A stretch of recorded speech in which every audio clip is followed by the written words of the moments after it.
새로운 사람이, 물론 새로운 사람은 아니지만 이 자리에 얼굴이 바뀌었죠. 오늘 부족하지만 제가 여러분들과 함께 말씀을 나누기 위하여 이 자리에 섰습니다. 이 시간 옆 사람들과 함께 이렇게 좀 인사를 나눴으면 좋겠습니다. 생활은 양보하고 은혜는 욕심냅시다. 이렇게 함께 인사해 보겠습니다. 시작. 생활은 양보하고 은혜는 욕심냅시다. 이거 제가 만든 건 아니고요. 제가 청년일 때 청년부 목사님께서 하셨던 인사였는데, 제가 설교했을 때마다 이 인사를 이렇게 차용을 해서 쓰고 있습니다. 여러분들도 정말 매 순간 삶에서는, 생활에서는 양보하시되 이 은혜의 자리는 꼭 욕심내시는 우리 HYC가 되었으면 좋겠습니다. 오늘 말씀은 제목이 잘 보이십니까? 입니다. 여러분들 제가 잘 보이시나요? 잘 보이세요 정말로? 네, 좋습니다. 여러분들, 우리는 사실은 매 순간 눈으로 무언가를 볼 수 있다는 것이 너무 당연한 것이라서 그다지 크게 감사하지 못하는 것 같습니다. 제가 예전에 그런 시각장애인들 체험을 하는 시간이 있었는데, 정말 눈을 완전히 가린 상태로 어떤 다른 사람의 손을 잡고 이렇게 이동하는 시간이 있었는데, 정말 아무것도 할 수가 없겠더라고요. 그러면서 그거 이후에 정말 눈을 뜨고 볼 수 있다는 게 감사하다는 것을 그때 조금 깨달았습니다. 여러분들도 이렇게 뭔가를 볼 수 있다는 게 참 우리 안에 당연한 것이지만 너무 큰 감사함인 것 같습니다. 오늘 말씀에도요, 이렇게 눈이 보이지 않는 맹인, 한 시각장애인이 나옵니다. 근데 그냥 말씀에서는 맹인이라 나왔기 때문에 제가 맹인이라고 사용하도록 하겠습니다. 오늘 말씀은 예수님과 제자들이 벳세다라고 하는 곳에 이르면서 이야기가 시작됩니다. 그리고 어떤 사람들이 예수님께 나아옵니다. 앞을 보지 못하는 맹인을 데리고 와서 예수님께 이 사람을 좀 고쳐달라고 구하고 있습니다.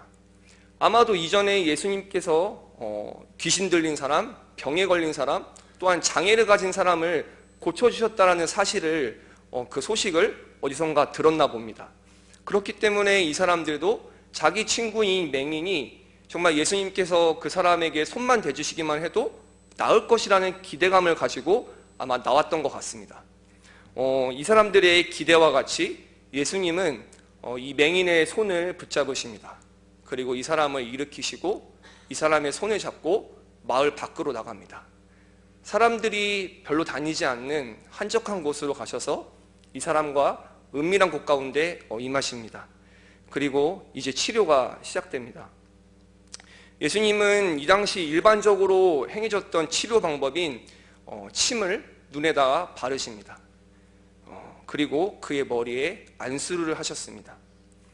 이러한 예수님의 모습은 이전에도 귀가 들리지 않고 또한 말도 제대로 할 수 없었던 병자를 치유하시는 모습과 매우 흡사합니다.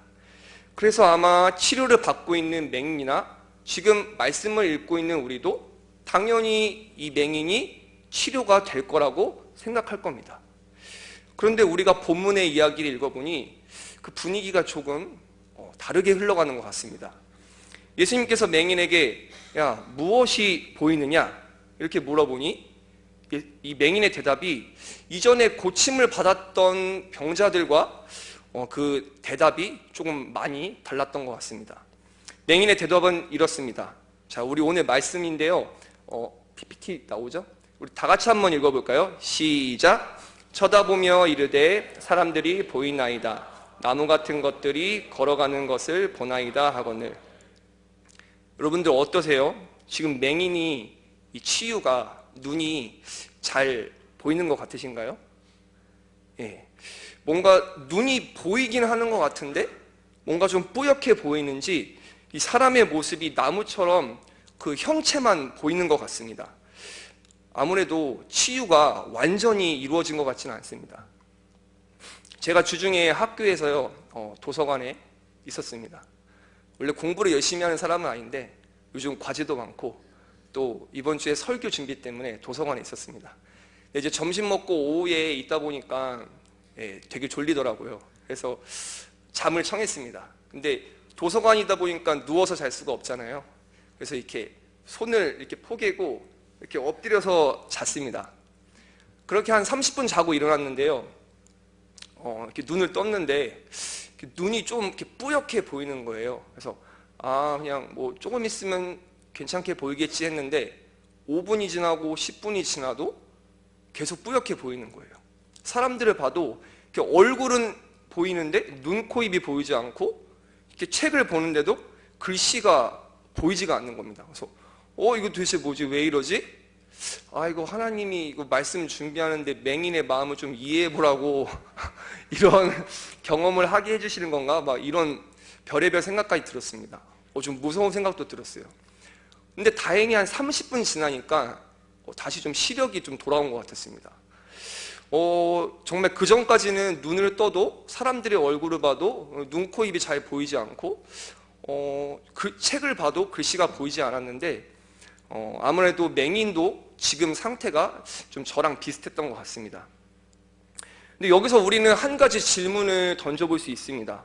그것은 바로 어째서 왜 치유가 완전히 이루어지지 않았는가? 이 맹인의 믿음이 부족해서였을까요? 아니면 예수님께서 뭔가 좀 실수라도 하셨던 걸까요? 과연 이 맹인의 눈은 완전히 떠질 수 있을까요? 우리 계속해서 한번 이 이야기를 보도록 하겠습니다. 예수님께서도 맹인의 눈이 제대로 보이지 않는 것을 아셨던 것 같습니다. 그리고 맹인에게 다가가 다시 안수를 해주십니다. 그러자 비로소 맹인은 모든 것을 깨끗하게 보게 됩니다. 산과 풀과 하늘이 보였을 것이고 또한 자기 앞에 서 있는 예수님의 얼굴을 보았고 예수님의 눈과 코와 입을 보았을 것입니다. 이제 지금껏 단 한 번도 본 적이 없었던 가족들의 얼굴과 또한 친구들의 얼굴을 볼 수 있다는 그 사실에 너무나도 기뻤을 겁니다. 그리고 이렇게 치료가 끝나자 예수님께서는 맹인을 집으로 돌려보내시며 이야기는 끝이 납니다. 과연 오늘 이 이야기가 말하고자 하는 게 무엇일까요? 예수님께서는 오늘도 또 멋지게 병자를 고치셨다? 아니면 좀 비록 중간에 실수가 있었지만 예수님은 책임감 있게 병자의 그 병을 고치는 것을 완전히 클리어하셨다? 아마도 우리가 오늘의 본문 마가복음 8장 22절에서 26절만 본다면 그렇게 생각할 수도 있을 것 같습니다. 하지만 우리가 성경이 보여주고자 하는 것, 성경이 말하고자 하는 것을 듣기 위해서는요, 우리가 조금 한 발짝 뒤로 물러서는 지혜가 필요합니다. 그러니까 우리가 성경을 잘 보기 위해서 이렇게 가까이서 보는 게 아니라 조금은 뒤로 물러서서 전체를 볼 수 있는 지혜가 필요하다는 것이죠. 우리도 한번 조금 뒤로 물러서서 한번 봤으면 좋겠습니다. 근데 너무 멀리 보진 말고요. 오늘 우리 본문이 속해 있는 마가복음 8장만 한번 보았으면 좋겠습니다. 8장 전체를 보면 우리 본문의 앞쪽에 이런 이야기가 나옵니다. 여러분들이 매우 잘 알고 있는 이야기인데요. 바로 오병이어와 비슷한 이야기가 나옵니다. 근데 조금 다른 점이 있는데요. 그것은 오병이어가 아니라 그냥 7병입니다. 물고기 5마리와 빵 5개와 물고기 2마리가 아니라 그냥 빵 7개로만 먹이신 기적이죠. 이미 마가복음 6장에서는 예수님께서 빵 5개와 물고기 2마리로 5,000명을 먹이시는 기적을 보여주셨습니다. 그때 제자들은 빵과 물고기의 물리적인 개수가 예수님의 능력을 제한하지 못한다는 사실을 두 눈으로 확인했습니다. 그런데 8장에서의 제자들은 그 예수님의 능력을 기억하지 못합니다. 예수님께서 3일 동안 자신을 따라다니며 말씀을 듣던 이 사람들에게 먹을 것이 없다라고 한탄하실 때 제자들은 이 광야에서 도대체 어디서 빵을 구해서 이 많은 사람들을 먹입니까? 라고 오히려 걱정을 같이 합니다. 예수님은 제자들이 가지고 있던 빵 7개를 가지고 또다시 4,000명을 먹이시는 기적을 보여주십니다. 그런데 이후에 제자들은 또다시 자신들에게 떡이 없음을, 빵이 없음을 걱정합니다. 방금 전 4,000명을 먹이고 남았던 빵을 챙겨오지 않았던 거죠. 그래서 예수님께서 제자들에게 이렇게 말씀하십니다. 야, 바리새인들과 헤롯의 누룩, 즉 그들이 믿지 못하는 불신앙을 조심하라고 경고하십니다. 그런데 이 제자들은 예수님께서 누룩, 즉 빵을 만들 때 사용되는 효모를 가지고 예수님께서 말씀하시니까, 아, 예수님이 우리가 빵을 가지고 오지 않은 거를 아셨구나, 그래서 지금 우리를 혼내시는구나, 이렇게 생각합니다. 여러분들은 어떠십니까? 제자들이 답답하지 않으신가요? 저는 읽으면서 너무 답답했습니다. 아니, 말귀를 못 알아들어도 이렇게 못 알아듣는다는 생각이 들었습니다. 근데 예수님도 참다 못해 이제 폭발을 하십니다. 말씀을 보니까, 왜 너희들은 알지 못하고 깨닫지도 못하느냐? 왜 눈이 있어도 보지 못하고 귀가 있어도 듣지 못하느냐? 아직도 깨닫지 못하느냐? 이렇게 제자들에게 타박을 하십니다. 오늘 우리가 8장 앞부분을 통해서 우리가 알 수 있는 것은 여전히 깨닫지 못하는 제자들의 모습입니다. 자, 그럼 한번 우리 오늘 본문의 뒷부분 한번 보겠습니다. 본문의 뒷부분에도 여러분들이 아주 잘 아는 내용이 나옵니다.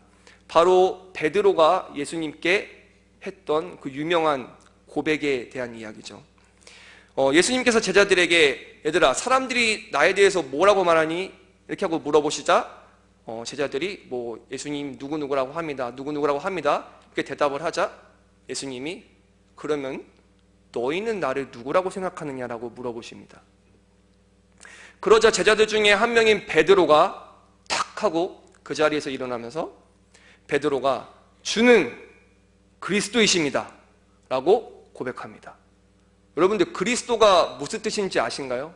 우리는 매주 교회에 나와서 예수 그리스도 하는데, 그리스도가 어떠한 뜻이냐면, 그리스도는 기름 부음 받은 자라는 뜻입니다. 이것을 풀어서 말하면은, 예수님께서는 하나님의 아들이시고 메시아시고 이 세상을 구원하시고 다스리실 왕이라는 뜻입니다. 자, 그런데 베드로가 예수님을 그리스도라고 고백합니다. 이제야 제자들이 조금 예수님을 제대로 보는 것 같습니다. 이제 제자들이 예수님을 좀 깨달은 것 같습니다. 그런데 말입니다, 그것이 알고 싶다처럼, 근데 우리가 사실 주로 기억하는 이 내용의, 이 스토리의 부분은 거의 딱 여기까지입니다. 사실 더 중요한 거는 이 뒷부분에 나오는 이야기입니다. 보시게 되면은 베드로의 훌륭한 이 고백을 들은 예수님께서 갑자기 이전의 가르침과는 전혀 다른 말씀을 하십니다. 우리 말씀 한번 띄워주시겠습니까? 네, 31절 말씀인데요. 네, 우리 다 같이 한번 읽어볼까요? 시작! 인자가 많은 고난을 받고 장로들과 대제사장들과 서기관들에게 버림받아 죽임을 당하고 사흘 만에 살아나야 할 것입니다. 같은 거 읽은 거 맞죠? 네. 네, 좋습니다. 어쨌든 지금 예수님께서는 자신이 고난을 받고 죽임을 당하고 부활할 것이라고 말씀하십니다. 이것은 우리에게 너무나도 당연한 고백이지 않습니까? 예수님이. 그런데 지금 이 말을 들은 베드로의 반응이 굉장히 아주 충격적입니다. 베드로가 예수님을 붙들고 항변을 한다고 성경에 써 있습니다. 근데 지금 한마디로 베드로가 예수님의 멱살을 붙잡고 예수님의 멱살을 흔들고 예수님의 말씀이 지금 틀렸다라고 부정하고 있습니다. 도대체 예수님을 그리스도라고 고백했던 베드로는 왜 예수님을 부정하고 있는 걸까요? 도대체 무엇이 베드로를 그렇게 흥분하게 만들고 화나게 만들었을까요? 여기서 우리는 예수님께서 살고 계시던 시대, 정확히로는 1세기 이스라엘의 상황을 보게 되면 나름 베드로가 이해가 갑니다. 그 당시 유대인, 이스라엘 사람들은요, 자신들이 포로 생활 중이라고 여겼습니다. 현재 자신들에게 하나님의 영광이 없었고 로마라고 하는 강대국이 자신들을 지배하고 있었으며, 그렇기 때문에 하루빨리 하나님께서 보내주시는 메시아, 즉 그리스도가 나타나길 바랬습니다. 그리고 그 그리스도가 하나님의 군대를 이끌고 저 로마를 물리쳐 자신들을 구원하고 하나님 나라를 세워 자신들을 다스려 줄 것을 기대하고 있었습니다. 이러한 기대를 가지고 소망하고 있었습니다. 이러한 그리스도의 모습은 그저 상상에 의해서 만들어진 것은 아닙니다. 나름 구약 성경, 특별히 예언서의 말씀을 통해 가졌던 그리스도의 모습입니다. 제자들은 그 그리스도가 바로 예수님이라고 믿었기 때문에 자신의 모든 것들을 버리고 예수님을 따랐던 것입니다. 이러한 기대감을 갖고 있던 제자들에게 예수님의 고난과 죽음과 부활에 관한 고백은 자신들이 여태까지 믿었고 생각했던 그리스도의 모습과는 완전히 다른 모습입니다. 제자들이 생각했던 힘, 권력, 승리의 그리스도가 아니라 그와는 반대로 연약하고 힘없이 죽어버리는 그리스도를 그들은 받아들일 수가 없었습니다. 그래서 베드로는 예수님을 붙들고 부정했습니다. 그럴 리가 없습니다. 그건 당신이 틀렸습니다. 당신은 그래서는 안 됩니다. 이런 베드로에게 예수님은 사탄아 뒤로 물러가라. 내가 지금 하나님의 일이 아니라 사람의 일을 생각하고 있다라고 그의 잘못된 생각을 꾸짖으십니다. 우리 이제 다시 8장 전체를 한번 보겠습니다. 오늘 본문인 치유의 이야기는 예수님의 기적을 보고도 여전히 깨닫지 못하는 제자들의 모습과 그리스도라는 고백과는 다르게 예수님에 대해서 올바로 보지 못하는 제자들의 모습 사이에 마치 샌드위치처럼 껴 있습니다. 그렇다면 이 8장의 전체 그림을 통해 봤을 때 오늘 이 치유 이야기의 맹인은 과연 누굴까요? 네, 여러분들 아마 예상하셨겠지만 바로 제자들이었습니다. 여러분들, 제자들은 예수님 곁에 가장 가까이 있던 사람들입니다. 예수님의 모든 사역을 그 두 눈으로 직접 보았던 사람들입니다. 그 누구보다 예수님의 가르침을 많이 들었으며 그 누구보다 예수님과 많은 대화를 했던 사람들입니다. 그런데 그들이 바로 맹인이었습니다. 예수님이 그리스도라는 것을 알았지만 진정 예수님께서 어떠한 그리스도였는지 제대로 알지 못하는 제자들, 그들이 바로 맹인이었습니다. 이곳에 계신 우리 청년 여러분들 모두 예수님께서 그리스도라는 것을 알고 믿기에 지금 이 자리에 나오시지 않았습니까? 혹 그것을 믿지 못한다 할지라도 예수님이 그리스도래, 그분을 만나야 한데 이러한 얘기를 들었기 때문에 지금 이 자리에 나와 계신 것 아닙니까? 여러분들 모두 이 자리에, 이 예배의 자리가 예수님을 만나는 자리이며 예수를 그리스도라 고백하고 예배하는 자리임을 알고 나오지 않으셨습니까? 그렇다면 여러분들은, 그리고 우리는 모두 최소한 첫 번째 치료를 받은 맹인의 단계입니다. 왜냐하면 예수님께서 그리스도임을 아는 사람들이기 때문입니다. 그렇다면 여러분들은 예수님을 어떤 분이라고 생각하며 이 자리에 나오셨습니까? 여러분들은 예수님을 어떤 그리스도라고 믿고 계십니까? 예수님의 너는 나를 누구라 하느냐고 하는 질문에 여러분들은 어떻게 대답하시겠습니까? 혹시 우리는 아무런 생각도 없이 이 자리에 나오진 않았습니까? 혹시 우린 예수님이 어떠한 분인지 고민해 보지도 않고 그저 맹목적이고 습관적으로 믿고 있지는 않으신가요? 아니면 예수님은 이러한 그리스도일 거야 라고 확신했던 제자들처럼 딱딱하게 굳어버린 그리스도인이지 않으셨습니까? 어쩌면 우리는 첫 번째 치료를 받은 그 맹인의 단계에 머물러 있는 사람들일지도 모르겠습니다. 선명하게 보지 못하고 예수님을 나무로 보고 있을지도 모르겠습니다. 뿌옇게 보여 형체만 보이는 것이 정상이라고 생각하며 살고 있을지도 모르겠습니다. 하지만 여러분, 예수님께서는 여러분들 모두가 밝히 보기를 원하십니다. 맹인에게 다가가 다시 한번 안수해 주시고 그의 눈을 밝히 열어주셨던 것처럼 여러분들 모두도 밝게 보기를 원하십니다. 예수님이 어떤 그리스도인지 여러분들이 제대로 알기를 원하고 계십니다. 그럼 여러분들, 우리가 어떻게 해야 눈을 완전히 뜰 수 있을까요? 어떻게 해야 우리가 선명하게 볼 수 있을까요? 어떻게 해야 예수님께서 어떤 그리스도인지 깨달을 수 있을까요? 예수님은 이제 제자들을 부르시며 이렇게 말씀하십니다.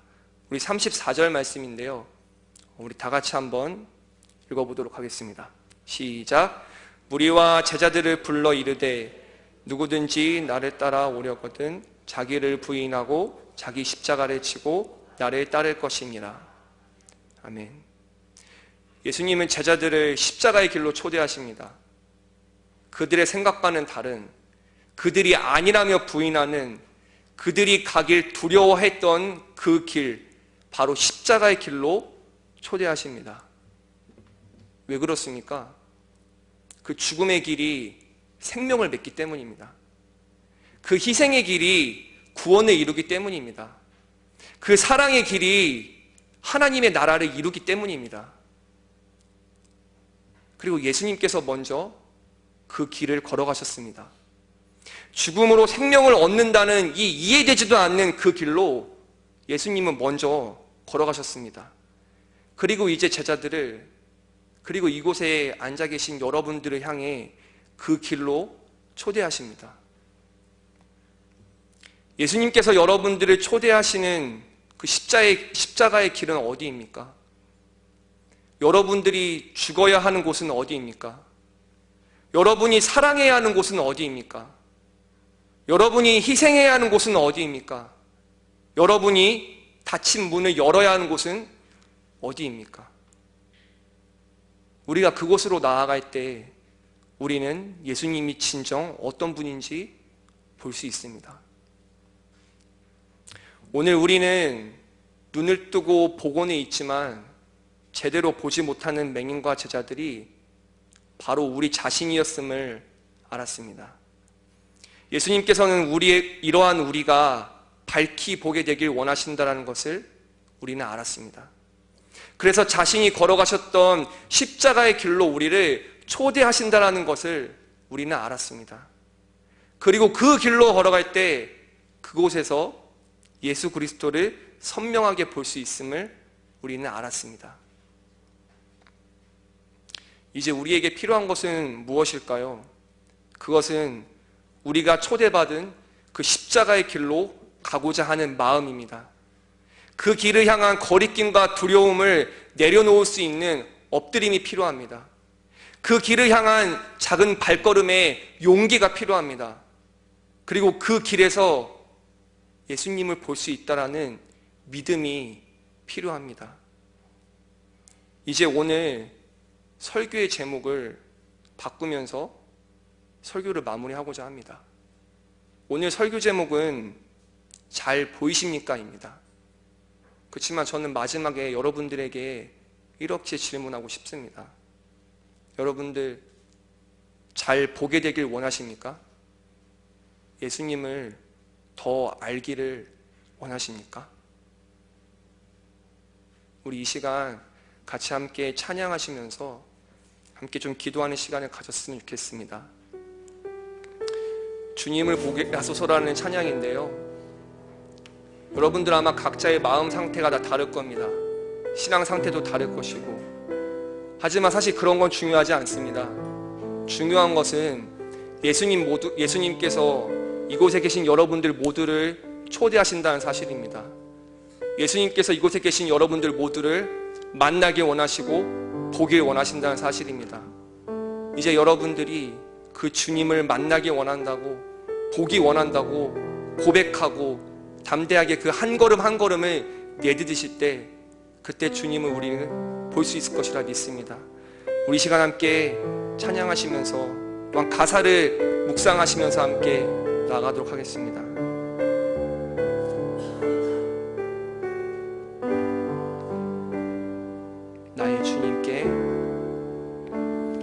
나의 주님께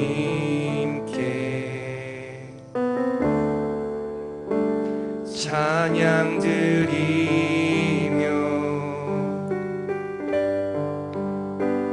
그 크신 사랑 주님 제 감사해.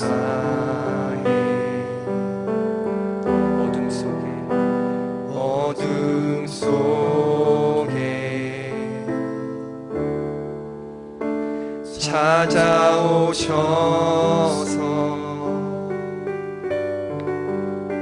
주님의 영광 보게 하시네. 의심하는 나를 손 내밀어 잡아주시네.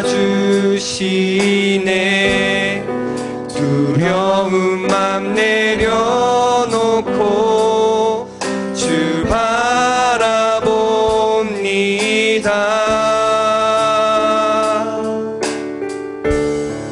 주님을 보게 하소서. 나를 붙드소서.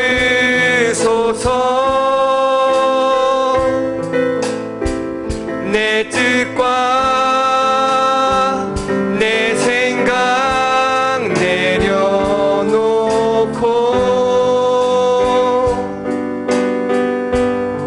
주님 앞에 나 엎드려 주의 음성 기다리니 나를 부르실 때 믿음으로 걸어가리. 의심하는 나를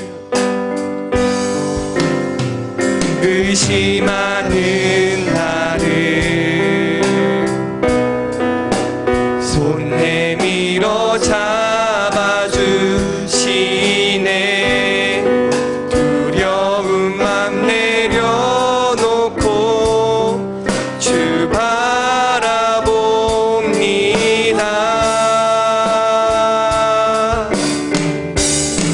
주님을 보게 하소서. 나를 붙드소서.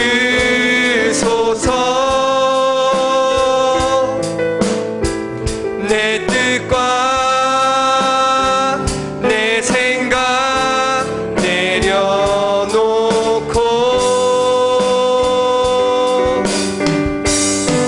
주님 앞에 나 엎드려 주의 음성 기다리니 나를 부르실 때 믿음으로 걸어가리. 우리 시간 함께 기도하길 원합니다. 함께 기도하실 때 주님, 사실 그 눈이 보이지 않는, 보아도 제대로 보지 않는 맹인이 바로 나였습니다.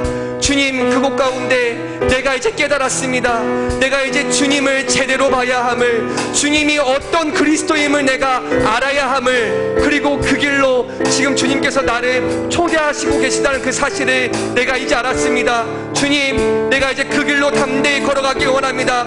두렵고 무섭고 또한 가기 싫어하는 그 길이지만 내가 그 길 가운데 담대하게 주님을 향한 믿음을 가지고 용기를 가지고 갈 수 있도록 주님의 그 십자가의 길로 내가 나아갈 수 있게 해달라고 우리 시간 함께 기도하도록 하겠습니다.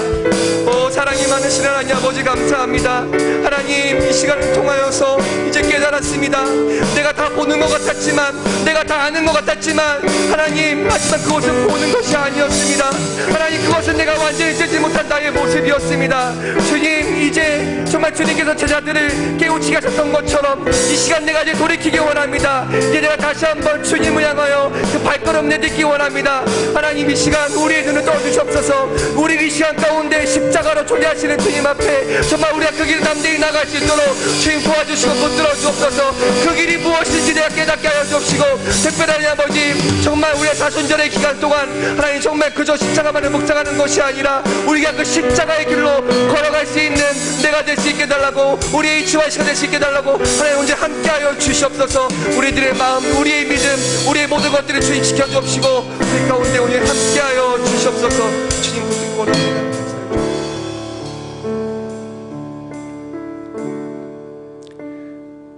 사랑이 많으신 하나님 아버지 감사합니다. 하나님, 다 아는 줄 알았습니다. 다 보이는 줄 알았습니다. 다 깨달은 줄 알았습니다. 하지만 주님, 바로 그러한 생각이 어쩌면 나의 눈을 뜨지 못하고 있었음을 오늘 알았습니다.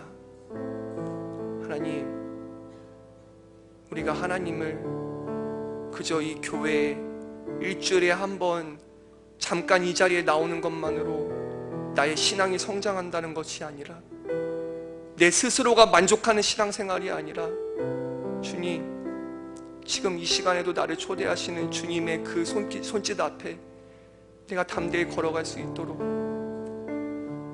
단순한 교회 안에서만의 그리스도인이 아니라 내가 세상 가운데로 나아가 내가 죽어야 할 곳, 내가 희생해야 할 곳, 내가 사랑해야 할 곳, 내가 마음의 문을 열어야 할 곳 가운데 나아가 그 십자가의 길을 걸어갈 수 있도록, 그러므로 인하여 그 자리 가운데 그곳에서 예수님을 온전히 바라볼 수 있도록 우리를 인도하여 주시옵소서. 하나님, 연약합니다. 부족합니다. 우린 분명히 넘어질 겁니다. 그럼에도 불구하고 우리가 이 길을 걸어가는 것은 이 길 끝에 주님이 있을 거라는 믿음 때문입니다. 그리고 지금 이 순간에도 나를 일으키시고 나의 손을 잡고 이 길을 같이 걸어가시는 분이 바로 주님임을 우리가 믿기 때문입니다. 하나님, 이 시대 청년으로서 살아감에 있어서 우리가 더욱더 주님을 갈망하고 주님의 말씀대로 살아갈 수 있는 우리 HYC가 될 수 있도록 하나님 온전히 함께하여 주시옵소서. 감사드리며 예수님의 이름으로 기도하겠습니다.